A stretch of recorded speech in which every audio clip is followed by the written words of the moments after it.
రామన్నపేటలో Congress party భారీ rally. Rice mill చౌరస్తా నుండి ప్రభుత్వ జూనియర్ కాలేజీ వరకు ర్యాలీ.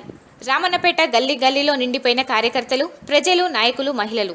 ర్యాలీలో పాల్గొన్న మునుగోడు ఎమ్మెల్యే, భువనగిరి పార్లమెంట్ ఎన్నికల ఇన్ఛార్జి కోమటిరెడ్డి రాజగోపాల్ రెడ్డి, శాసన మండలి మాజీ డిప్యూటీ చైర్మన్ నేత విద్యాసాగర్ రావు, ఎమ్మెల్యే వేముల వీరేశం, భువనగిరి ఎంపీ అభ్యర్థి చాముల కిరణ్ కుమార్ రెడ్డి, సిపిఐ నాయకులు పైల దామోదర్ రెడ్డి, టీపీసీసీ ప్రధాన కార్యదర్శి పున్న కైలాష్ నేత, కోఆర్డినేటర్ వెంకటరమణ, నకిరేకల్ నియోజకవర్గ ముఖ్య నేతలు, ప్రజాప్రతినిధులు పాల్గొన్నారు. ఈ భువనగిరి గడ్డ మీద కాంగ్రెస్ జెండా మూడోసారి ఎగరబోతుంది. మీరందరూ నన్ను ఆశీర్వదించి 2009లో ఆనాడు నన్ను గెలిపించారు. ఆనాడు నేను ఇన్ఛార్జ్ గా ఉంటే సోదరుడు వెంకటరెడ్డి గారిని గెలిపించారు. ఈ రోజు తమ్ముడు చామల కిరణ్ కుమార్ మీరందరూ కూడా ఇక్కడ ఉన్న ప్రతి ఒక్కరు కూడా 15 రోజులు కష్టపడి తమ్ముడిని కూడా ఆశీర్వదిస్తే మేము అన్నదమ్ములం. మాతో పాటు ఒక పిల్లి పోయింది, ఒక గుంటనక్క పోయింది. నకరికల్లా ఒక గుంటనక్క మోసం చేసిపోయింది, అవునా?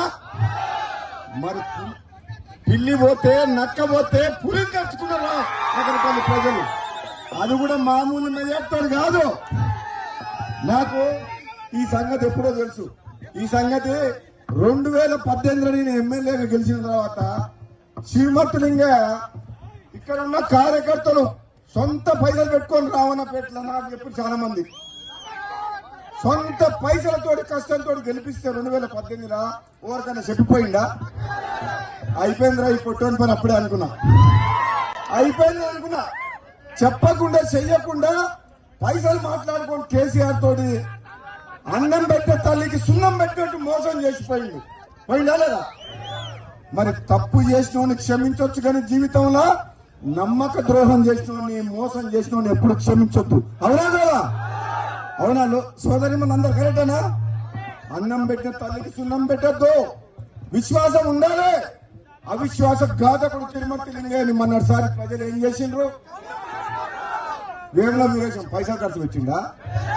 సొంతంగా మీకోసం రాత్రి మగలు కష్టపడుకుంటే ప్రజలలో ఉండే మనిషిని మీరు సొంత పైసలు కాదు కన్నా కష్టం చేసి కష్టం చేసి రాత్రి మగలు కష్టపడి జిల్లాలో కాదు తెలంగాణలో హైయెస్ట్ మెజార్టీతో గెలిపించింది. అందుకని మీ అందరికి కూడా చెప్తున్నా, రావన్నపేట అంటే నగరకల్ అంటే మామూలు గడ్డ కాదు. ఈ గడ్డ మీద మహామహులు ఉన్నారు. ఇక్కడ అన్నాడు, ఇంకో టైగర్ ఉన్నాడు. ఇక్కడ కోమటిరెడ్డి వెంకటరెడ్డి ఉన్నాడు, సోదరులు ఉన్నాం. ఒకప్పుడు శాలిగారం కూడా దీంట్లోనే ఉండేది, అవునా?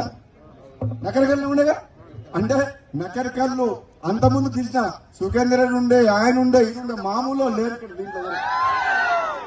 నేను చెప్తున్నా సోదరులారా, మీ అందరికి చెప్తున్నా, మన కాంగ్రెస్ పార్టీ ప్రభుత్వం ఉంది. ఇప్పుడు 10 ఏళ్ళు కేసీఆర్ మోసం చేసిండు అందరినీ. మీకు ఇల్లు కట్టించిండా? అమ్మా ఇల్లు కట్టించిండా? భూమి ఇచ్చిండా? ఉద్యోగాలు ఇచ్చిండా?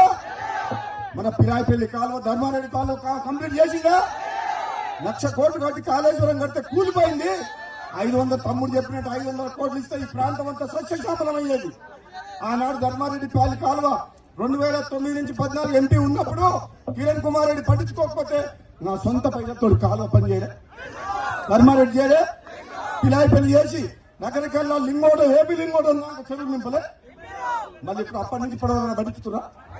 ఇప్పుడు చెప్తున్నా, మీ అందరికి ప్రమాణం చేస్తున్నా, ఈ గడ్డ మీకే చెప్తున్నా, రావణపేట సెంటర్ చెప్తున్నా, రావణపేట సెంటర్ చెప్తున్నా, రావణపేట మండలంలోని గ్రామస్తులందరికీ కూడా చెప్తున్నా, ఈ రైతాంగానికి రావణపేట మండలంలో ఉన్న ప్రతి గ్రామంలో ఉన్న ప్రతి ఎకరానికి మా ముగ్గురి బాధ్యత. మీకు నీళ్ళు అందించి రైతులను అనుకునే బాధ్యత మాది. మీ ముగ్గురం అనుకున్నాం కావు కదా? మీ ముగ్గురం చెప్తే రేవంత్ రెడ్డి ఇంటాడు, అయినా మన ముఖ్యమంత్రి వినకుండా నేను ఉంటావా? కూకుంటావా? నేను అంతకుముందు ఒకసారి కేసీఆర్ వ్యతిరేకంగా రాజీనామా చేసి పోటీ చేస్తే మునుగోడంతా అట్లా ఊగిపోయింది. 100 మంది వచ్చారు.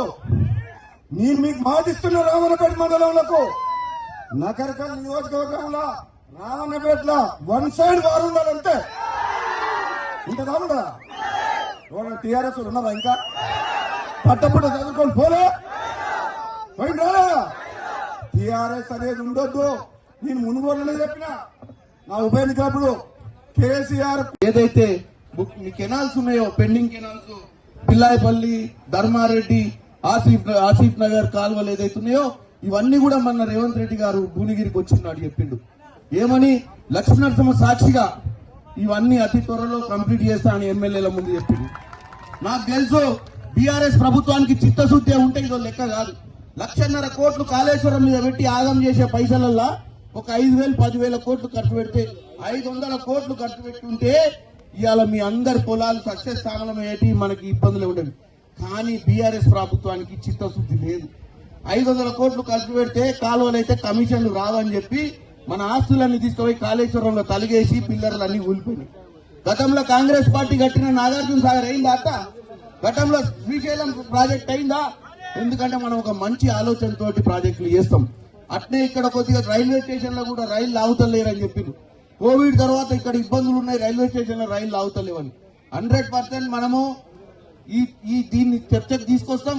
పార్లమెంట్ లో మనకు కావాల్సినటువంటి రైల్వే స్టేషన్ మీకు కనెక్టివిటీ, అలాగే ఈ హైవే కూడా ఈ భువనగిరికి ఈ చిట్యాల మధ్యన హైవేని కూడా డెవలప్ చేయాల్సిన అవసరం ఉంది. అన్ని ఊర్లు పెరిగినాయి కానీ ఇక్కడ ఇంకా సింగిల్ రోడ్డే నడుస్తుంది అక్కడిక్కడ. దీన్ని కూడా డెఫినెట్ గా ముందుకు పోయి పనిచేస్తాం మేము. ఎందుకంటే దీని విషయంలోనే కాదు, హాస్పిటల్ గవర్నమెంట్ హాస్పిటల్ అప్పట్లో ఒక పిట్టల దొర అల్లుడు వచ్చి శంకుస్థాపనం చేసిపోయిందంట. ఇక శంకుస్థాపనం చేసి అటే వీకిండు, మళ్ళీ రాలేదు, హాస్పిటల్ కట్టలేదు.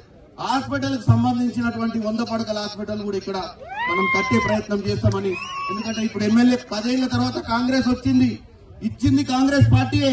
బంగారు తెలంగాణ చేయాలనుకుంది మనం, కానీ అనుకోకుండా మన ఈ దుష్ట శక్తులు వచ్చి ఇక్కడ కూర్చొని 10 ఏళ్లు మన ఆస్తులు దండుకొని నీళ్లు నిధులు నియామకాలన్న నినాదంతో తెచ్చుకున్న తెలంగాణలో 3 అంశాలను తుంగలోకి దొక్కినటువంటి ప్రయత్నం చేశారు. కాబట్టి అందరికీ ఒకటే విన్నపం, మీకున్న సమస్యలు ఇవన్నీ కూడా పరిష్కారం చేస్తా. ఎందుకంటే రాజగోపాల్ అన్న నుండి ఇక్కడ 2 ఎమ్మెల్యేలు, రాజగోపాల్ అన్నకు గతంలో ఎంపీగా ఉండి కూడా మంచి అవగాహన ఉంది ఏరియా మీద.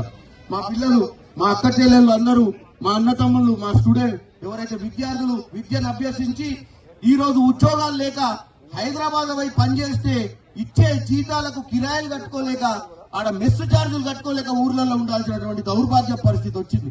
ఇప్పుడు RRR వచ్చింది, ఇక్కడ ORR పోయి RRR వచ్చి రాయగిరి ముందు నుంచి ఇట్లా పోతుంది.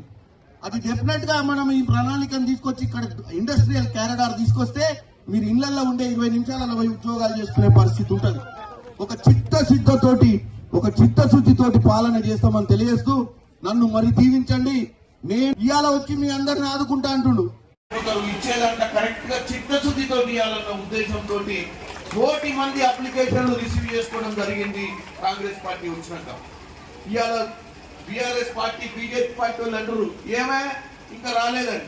అరే వచ్చి 100 రోజులైంది, అప్పుడే తొందర ఆయన. నిన్ననే రేవంత్ రెడ్డి గారు కూడా వచ్చి భువనగిరిలో చెప్పిండు ఏమని, 2 లక్షల రుణమాఫీ ఆగస్టు 15 కల్లా లక్ష్మీనరసింహ స్వామి సాక్షిగా చెప్పిండు.